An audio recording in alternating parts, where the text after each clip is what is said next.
Almost ఇది ఒక silver Jubilee నాకు. నేను వచ్చి 25 ఏళ్ళు అయిపోయింది.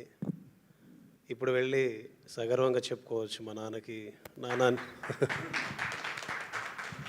నువ్వు దేనికి పనికి రావురా, నువ్వు దేనికి పనికి రావు, అసలు నీ వల్ల ఏంటి ఉపయోగం అని రోజు మా నాన్న తిట్టేవాడు. నాన్న ఇక్కడ నిలబడ్డాను, నా ముందు అనిల్ గారు ఉన్నారు, వెనక చిరంజీవి గారు ఉన్నారు, మధ్యలో నేను ఉన్నాను. ఇది ఒక మాటతోనో చేసిన కొన్ని పాటలతోనో చెప్పుకునేది కాదు.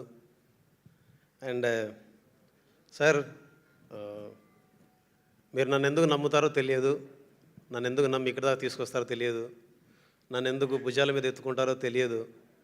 నాకు తెలుసు చాలామంది, చాలా మాటలు, చాలా ఇబ్బందులు, చాలా ప్రశ్నలు, చాలా సమస్యలు, వాటన్నిటిని దాటి వాటన్నిటిని అధిగమించి చివరికి బీమ్స్ ఉంటే బాగుంటుందని మీరు నమ్మకంతో, ప్రేమతో, గౌరవంతో తోడబుట్టిన తమ్ముడి కంటే ఎక్కువగా నడిపిస్తారు. ఈ క్షణం ఇక్కడి నుంచి నాకు అనిపిస్తుంది, మీ తల్లిదండ్రులకు నా పాదాభివందనం. ఈ క్షణం ఇదే వేదిక నుంచి అనిపిస్తుంది, మీకు కూడా నా పాదాభివందనం.